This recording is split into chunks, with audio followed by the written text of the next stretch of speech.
Masunuring Kristo Jesus, naghain ng buhay sa krus, kaya't dinakila ng Diyos, binigyan ng ngalang tampok sa langit at sansinukob. Ang pagpapakasakit ng ating Panginoong Hesukristo ayon kay San Juan. Noong panahong iyon, umalis si Jesus kasama ang kanyang mga alagad. Pumunta sila sa ibayo ng Bati Cedron at pumasok sa isang halamanan doon.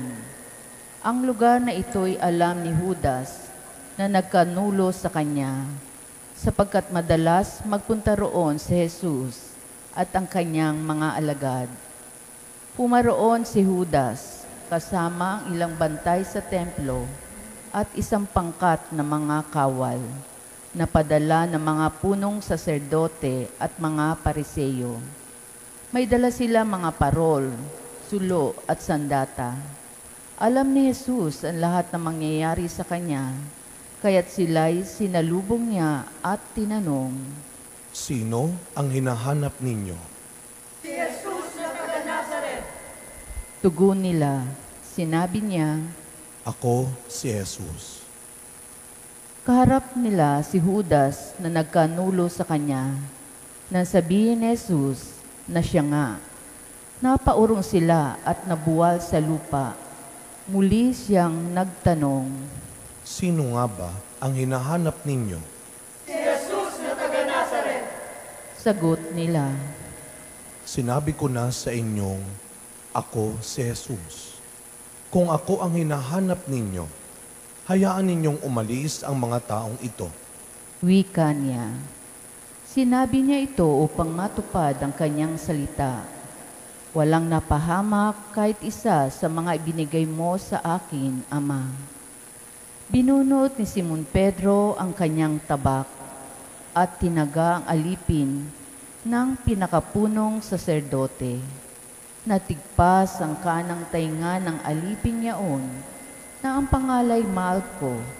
Sinabi ni Jesus kay Pedro, Isalong mo ang iyong tabak. Dapat kong inumin ang kalis ng paghihirap na ibinigay sa akin ng Ama. si Jesus ay dinakip at ginapos ng mga bantay na Hudyo at ng pangkat ng mga kawal sa pamumuno ng kanilang kapitan. Siya ay dinala muna kay Anas na biyanan ni Caifás na pinakapunong saserdote ng panahong iyon. Si Caifás ang nagpayo sa mga Hudyo na mas mabuti para sa kanila na isang tao lamang ang mamatay alang-alang sa bayan. Si Simon Pedro at isa pang alagad ay sumunod kay Jesus. Kilala na pinakapunong saserdote ang alagad na ito. Kaya't nakapasok siyang kasama ni Jesus sa patio ng bahay ng pinakapunong saserdote. Naiwan naman si Pedro sa labas ng pintuan. Lumabas ang alagad na kilala sa pinakapunong saserdote. Kinausap ang dalagang nagbabantay sa pinto at pinapasok si Pedro. Si Pedro'y tinanong ng dalaga, Hindi ba't isa ka sa mga alagad ng mga taong yan? Hindi. sagot ni Pedro. Maginaw noon kaya't nagbaga ng uling ang mga alipin at mga bantay at tumayo sa paligid ng siga upang magpainit. Nakihalo si Pedro at nagpainit din. Si Jesus ay tinanong ng pinakapunong saserdote tungkol sa kanyang mga alagad at sa kanyang itinuturo. Sumagot si Jesus, Hayagan akong nagsasalita sa madla. Lagi akong nagtuturo sa mga sinagoga at sa templo ng mga Hudyo. Wala akong sinabing palihim. Bakit ako ang tinatanong ninyo? Ang tanungin ninyo'y ang mga nakarinig sa akin. Alam nila kung ano ang sinabi ko. Pagkasabi nito, siya'y sinampal ng isa sa mga bantay na naroroon. Bakit mo sinasagot ng ganyan ang pinakapunong saserdote? Tanong niya, Sinagot siya ni Jesus, Kung nagsalita ako ng masama, patunayan mo. Ngunit kung mabuti ang sinabi ko, bakit mo ako sinampal? si Jesus na nakagapos pa noon ay ipinadala ni Anas kay Caifás, ang pinakapunong saserdote. Samantala, naroon pa rin si Simon Pedro na nagpapainit. Siya'y tinanong nila,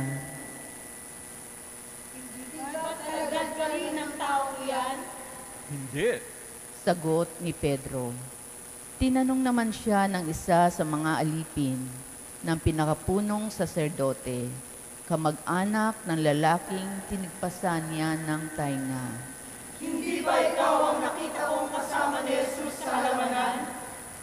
Muling itinatuwa ito ni Pedro. Siya namang nagpatilaok ng manok. Mula sa bahay ni Caifás, si Jesus ay dinala nila sa palasyo ng gobernador. Umaga na noon, hindi pumasok ang mga Hudyo sa palasyo ng gobernador upang sila'y huwag maituring na di karapat-dapat kumain ng hapunang Pampaskwa. Kaya't sa labas sila tinanggap ni Pilato at tinanong, Ano ang sakdal ninyo laban sa taong ito? Sumagot sila,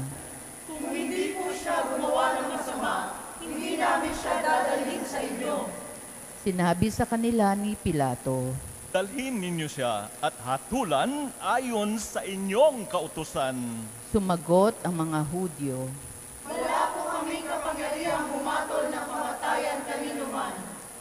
nangyari ito upang matupad ang sinabi ni Jesus tungkol sa paraan ng kanyang pagkamatay. Si Pilato'y pumasok uli sa palasyo at tinawag si Jesus. Ikaw ba ang hari ng mga Hudyo? Tanong niya. Sumagot si Jesus, Yan ba'y galing sa inyong sariling isipan o may nagsabi sa inyo? Ako ba'y Hudyo? tanong ni Pilato.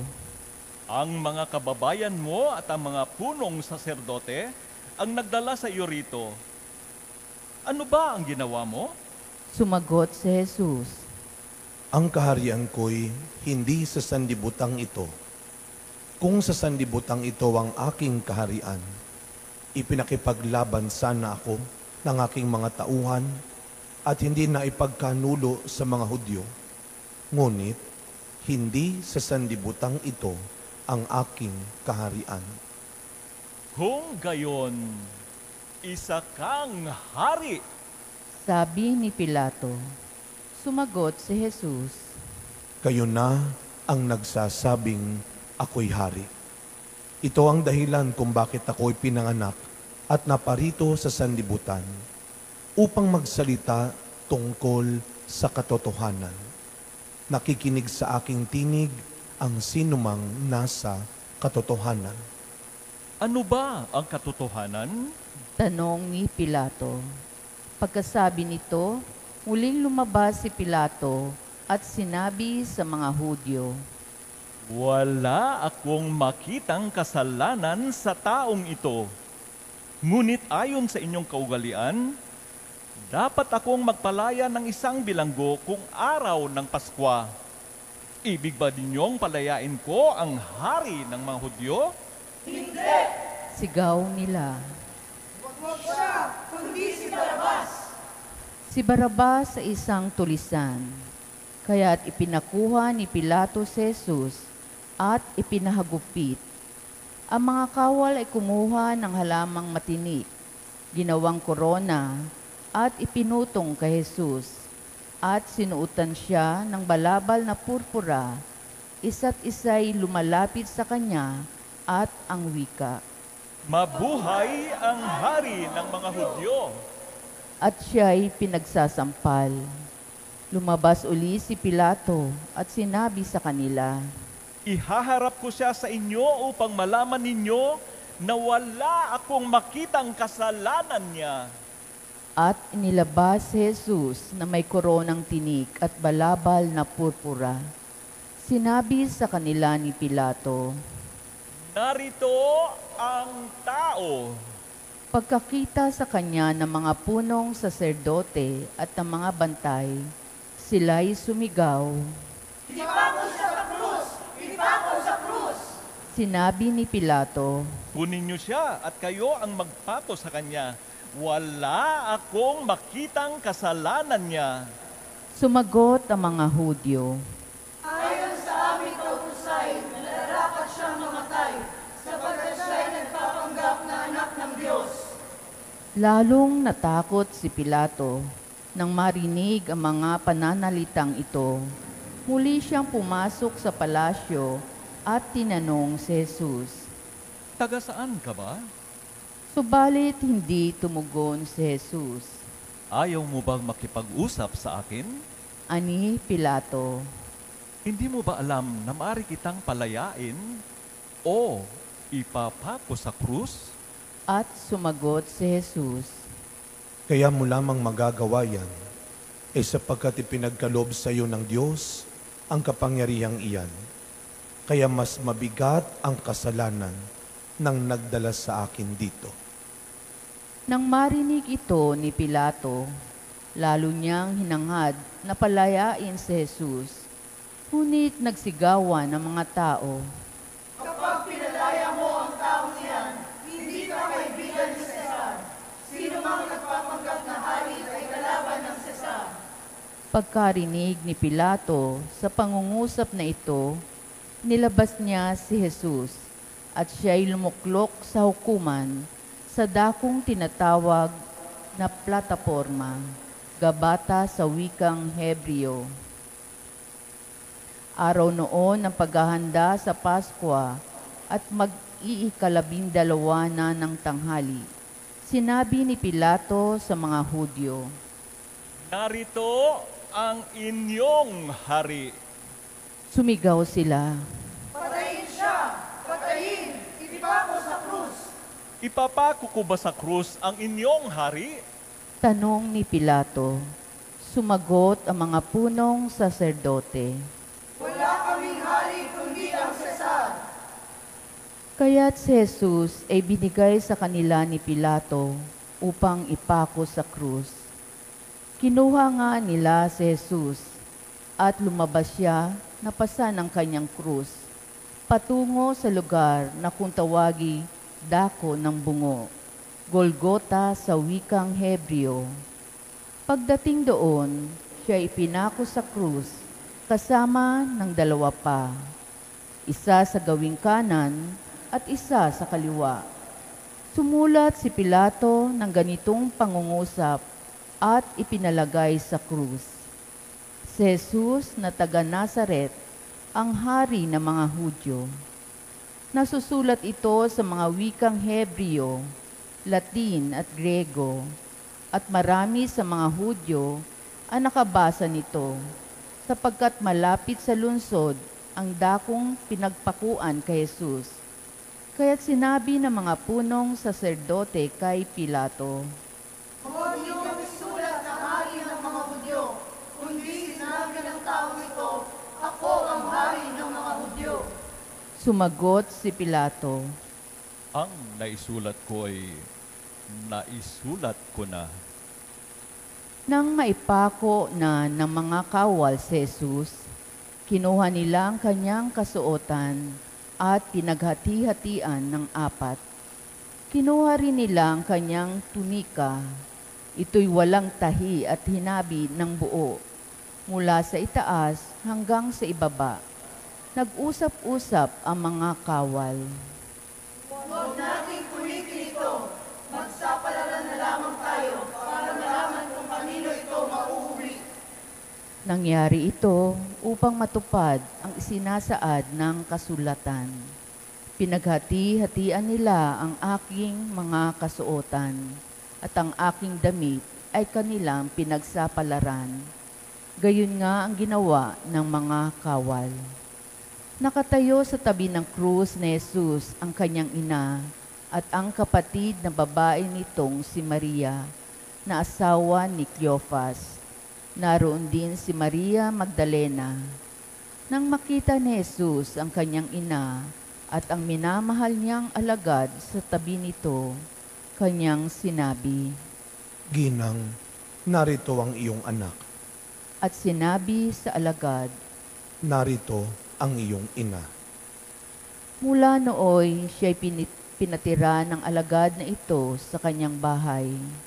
Pagkatapos nito, alam ni Jesus na naganap na ang lahat ng bagay, at bilang katuparan ng kasulatan ay sinabi niya, Nauuhaw ako. may isang mangkok doon na puno ng maasim na alak. Tinubog nila rito ang isang espongha, kinabit sa sanga ng isopo, at idiniit sa kanyang bibig. Nang masipsip ni Jesus ang alak, ay kanyang sinabi. Naganap na. Iniyukayok niya ang kanyang ulo at nalagutan ang kanyang hininga. Tahimik po tayong lumuhod.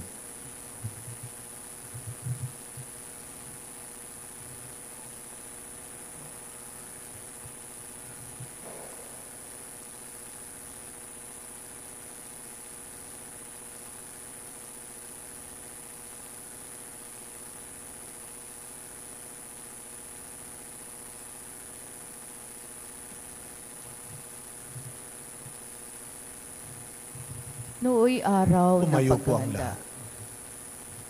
Nooy araw ng paghahanda at ayaw ng mga Hudyo na manatili sa krus at mga bangkay sa araw ng pamamahinga, sapagkat dakila ang araw ng pamamahingang ito.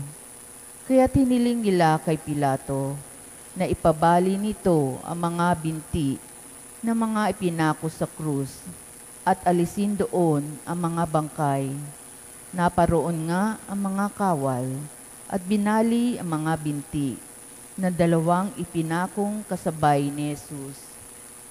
Ngunit pagdating nila kay Jesus at makitang patay na siya, hindi na nila binali ang kanyang binti. Subalit, inulos ng sibat ng isa sa mga kawal ang tagiliran ni Jesus, at biglang dumaloy ang dugo at tubig. Ang nakakita nito ang nagpapatotoo. Tunay ang kanyang patotoo. At alam niyang katotohanan ang sinabi niya upang kayo'y maniwala. Nangyari ang mga ito upang matupad ang sinasabi ng kasulatan. Walang mababali isa man sa kanyang mga buto. At sinabi naman ng ibang bahagi ng kasulatan, pagmamasdan nila ang kanilang inulos. Pagkatapos nito, si Jose na taga Arimatea ay nagsadya kay Pilato upang humingi ng pahintulot na makuha ang bangkay ni Jesus. Si Jose isang alagad ni Jesus, ngunit palihim nga lamang dahil sa takot ng mga Hudyo. At pinahintulutan siya ni Pilato. Kaya't kinuha ni Jose ang bangkay ni Jesus. Sumama sa kanya si Nicodemo, may dalang pabango, mga 100 libra na pinaghalong mira at along. Siya ang nagsadya kay Jesus isang gabi. Kinuha nila ang bangkay ni Jesus at nilagyan ng pabango habang binabalot sa kayong lino, ayon sa kaugalian ng mga Hudyo. Sa pinagpakuan kay Jesus, may isang halamanan at dito may isang bagong libingang hindi pa napaglilibingan. Yamang nooy araw ng paghahanda ng mga Hudyo. At dahil sa malapit naman ang libingang ito, doon nila inilibing si Jesus. Mga kapatid, ang mabuting balita ng Panginoon. Pinupuri ka namin, Panginoong Hesukristo.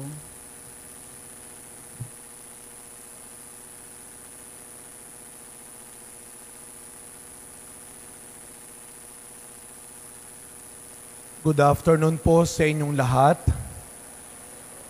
Batiin natin ang mga katabi natin, good afternoon. Sabihin nyo nga po sa katabi ninyo, kaya mo yan. Ha? Pero pakiusap ko po, kung hindi nyo na po talaga kaya yung init, magsabi po kayo sa katabi ninyo, ha? Dahil po kakaiba ang init ng panahon ngayon, kaya ho, magkaroon tayo ng pakialam sa isa't isa. Ha? Bantayan natin ang bawat isa. Kung nakikita ho natin yung katabi natin ay unti-unti nang bumubuwal, huwag naman kayong walang pakialam o namumutla na ho. No, tayo po ay nasa diwa pa rin ng pagmamalasakit. Kaya meron tayong mahal na araw dahil merong Diyos na nagmalasakit. Kaya ito po isa buhay natin. Ito ang diwa ng mga mahal na araw na ito. Ang pagmamalasakit ng Diyos sa tao na siyang dapat nating sundan at tularan. Kanina hong umaga, tayo ay nasa pangalawang araw na ng tinatawag nating Paschal Triduum. 3 araw sa pagsama natin sa pagpapakasakit, kamatayan at muling pagkabuhay ng ating Panginoong Hesukristo. Ang ating mga bata, hindi alam ko sa sila uupo talaga. No? Tayo po ay sama-samang nagninilay sa ginawang pag-aalay ni Kristo ng kanyang buhay para sa ating kaligtasan. Pangalawang araw na po natin ito. At kaninang umaga, nakasaksi tayo marahil ng presensya ng ating Panginoon. Hindi dahil po sa tindi ng init. Alam mo ninyo, doon sa ating ginawang kalbaryo ng mga kabataan natin, nagpapasalamat din tayo sa ating Social Communication Ministry, ang ating SOCOM, dahil sa kanila, nakasubaybay po yung mga kapatid nating nasa bahay, nasa ibang bansa rin sa ating sa ating ginawang daan ng krus ng ating parish, Stations of the Cross, ang ating kalbaryo. Nagpapasalamat po tayo sa ating mga kabataan. Pero kanina habang lumalakad ho, talagang ang tindi ng init. No? Talagang sabi ko, Lord, iba ka rin talagang magpahirap sa amin kuminsan. No? Talagang dinagdagan niya yung ating sakripisyo. No? Hindi tayo magkamayaw kanina kung saan ka sisilong, kung saan ka tatabi, kung sinong iinom. Nakikitabi ka doon sa may pamaypay. Kunwari, dumidikit ka lang, yung pa nakikipaypay ka na. Nakikisilong ka na rin. Ang tindi ng sikat ng araw, pero isang bagay ang ating pinagpasalamat. Natapos natin ang kalbaryo sa loob ng simbahan. At kanina ho, nung closing prayer, saka naman bumuhos ang malakas na ulan. Ang presensya ng Panginoon.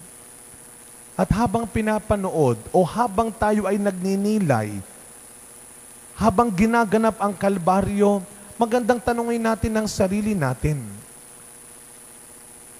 Ano tayo o sino tayo sa kwento ng 3 araw na ito? Ikaw ba ay yung nakinig, yung nanood, o yung may ginawa? Habang ginagawa ho natin itong kanina lang ho, nung binabasa ang ating ebanghelyo, binabalikan natin yung mga huling tagpo sa buhay ni Kristo. Habang yun ay binabasa, ikaw ba ay nakikinig lang? O ini-imagine mo yung nangyayari? Tinitingnan mo ang sarili mo, saan ka sa mga eksenang ito sa buhay ni Kristo? Ang ganda hong pagnilayan natin. Ikaw ba ay nakinig lang?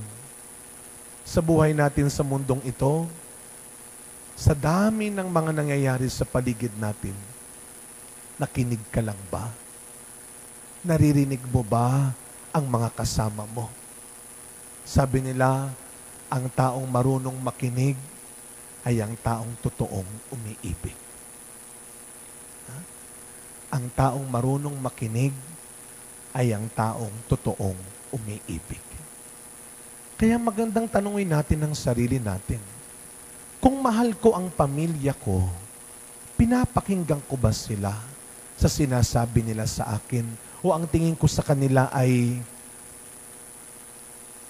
kontra sa mga pangarap ko? Kontra sa mga gusto ko? Kontra sa mga ginagawa ko? Marunong ka pa rin bang makinig sa iyong asawa? Meron pong isang matagal ng kwento tungkol sa 2 mag-asawang laging nag-aaway.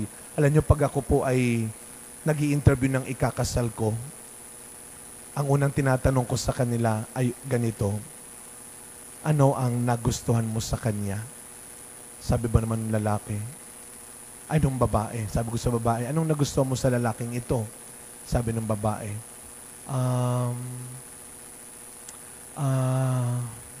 ako, Diyos ko, ikakasal ko na kayo, wala ka pang maisip na maganda sa kanya. Wala ka pang maalala, bukas na ang kasal ninyo. Sabi ko, syempre, hindi naman perpekto yung pakakasalan mo. Yung pong mga hindi pa nag-aasawa dahil naghahanap ka ng perpekto, ay naku, hanapin mo sila, nandun na sila sa Loyola, sa La Loma, nakahiga na sila. Wala ka makikitang perpektong tao dito. Kung yun ang dahilan mo, kaya hindi ka pa nag-aasawa. So sabi ko sa kanya, hindi naman perpekto yung mapapangasawa mo. Ano naman yung mga hindi mo masyadong nagustuhan sa kanya? Ay, Father, pikon yan, late lagi yan, mainit lagi ang ulo. O, kita mo na. Yung mga hindi maganda, ang bilis mong mag-isip, ang bilis mong makaalala. Kaya pagdating ng kanilang pagsasama bilang mag-asawa, hindi nila matanggap, hindi lang ang kagalingan ng bawat isa, pati kapintasan at kakulangan. Kaya merong mag-asawa, araw-araw silang nag-aaway. Walang araw na hindi sila nag-away. Isang araw, umuwi yung mister. Pag-uwi ng mister, nakita niyo yung kanyang misis. Nung nakita niya ang misis niya, araw-araw nag-aaway ito pero nagulat ngayon yung misis. Dahil pag uwi ng mister, niyakap niya ng mahigpit yung kanyang misis. So sabi ng misis, ano ba nangyayari sa'yo? May payakap-yakap ka pa. Hindi pa natapos yung mister. Pagkatapos yakapin, hinalikan yung misis. Sabi niya, ano ba? Ang tanda-tanda mo na, may paganyan-ganyan ka pa. Minsan pag tumatanda, ayaw nyo na ng ganyan. Pero nung kayo nagliligaw, hindi kayo mapaghiwalay. Ngayong matanda na. So galit na galit yung misis. At hindi natapos. Pagtapos yakapin at halikan, ang ginawa ng mister, itinaas niya yung kanyang misis at inikot-ikot. Sabi niya, ibaba mo nga ako. Ano ba nangyayari sa'yo? Sabi ng mister, alam mo ma, nagsimba ako. Sabi ni Father, mga kapatid, yakapin ninyo ang krus ng buhay ninyo. Halikan ninyo ang mga problema ninyo. At itaas nyo sa Diyos lahat ng pahirap sa inyo. Sabi niya, walang yaka. May payakap-yakap ka pa. Sabi ng misis, may araw ka rin. O, ganyan tayo kuminsan, gantihan, kahit magkapatid, kahit magnanay, magtatay. At dumating ang araw ni misis. Umuwi. Pag-uwi, sabi ng misis, Pa. Sabi niya, Ma, bakit? Nagsimba rin ako. Alam mo, next week, isasama kita kay Father.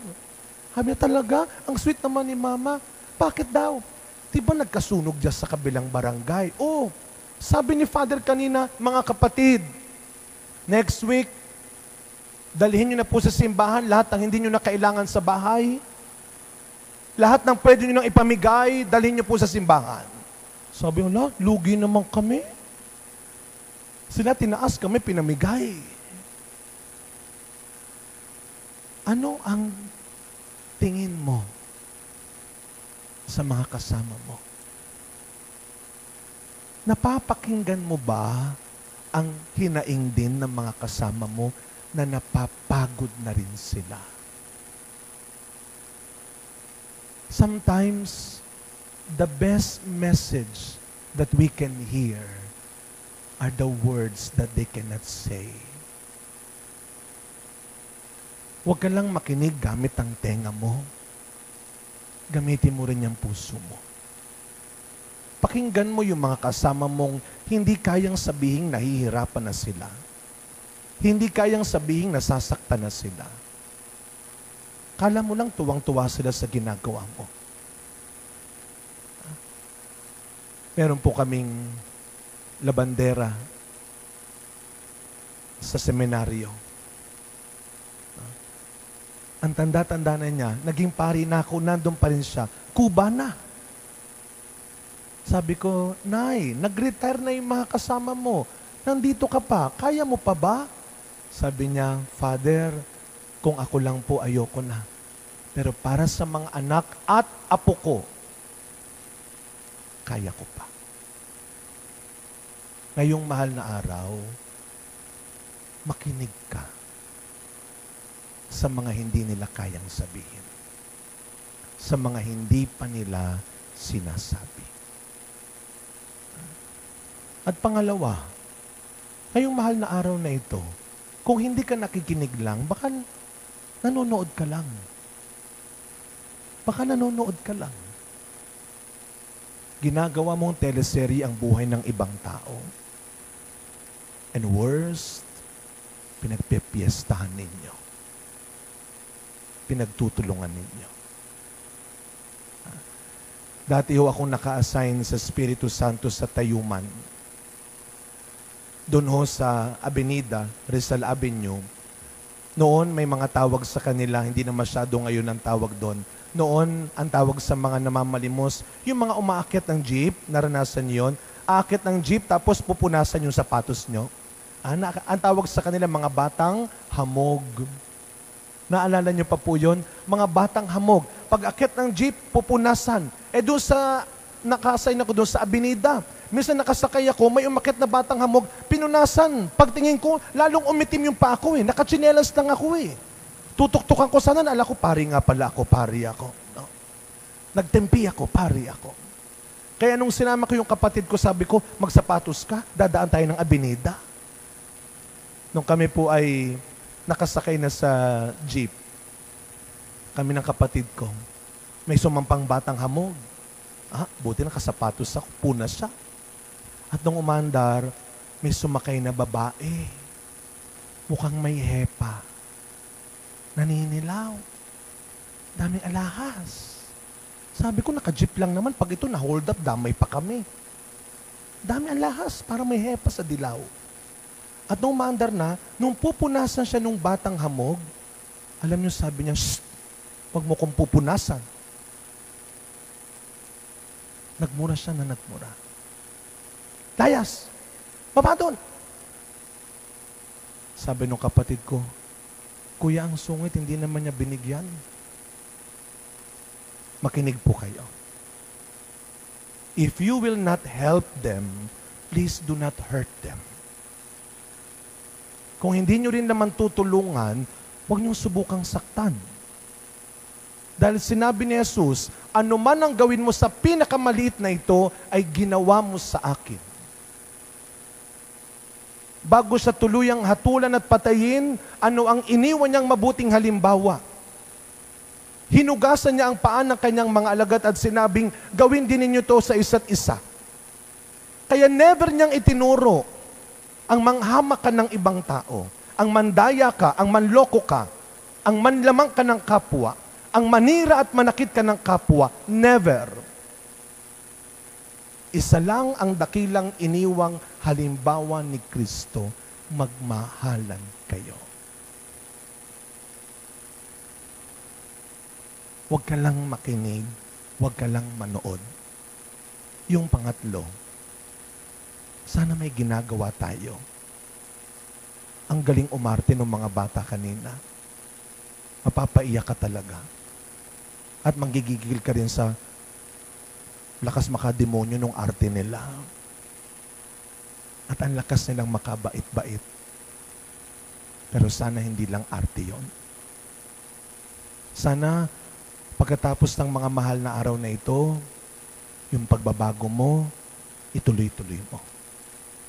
Yung pagdarasal mo, ituloy-tuloy mo. Yung pagkasakripisyo mo, ituloy-tuloy mo. At yung pagtulong at paggawa mo ng mabuti sa kapwa, ituloy-tuloy mo. Huwag kang matakot at madamot. Walang masasayang sa lahat ng ginagawa mong yan. Kaya naman si Kristo, sa mga sandaling ito, ay nag-alay ng kanyang buhay para sa atin. Dahil nagtiwala siya sa kanyang Ama na walang masasayang sa ginawa niyang pag-aalay. Kaya kayo po na sumasama sa atin hanggang bukas, sana wag lang kayo hanggang ngayon. Kung hindi, hanggang kamatayan lang ang ending ng kwento ng buhay nyo.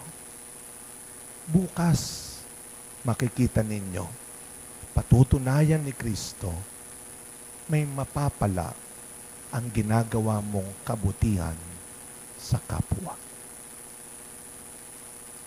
Amen.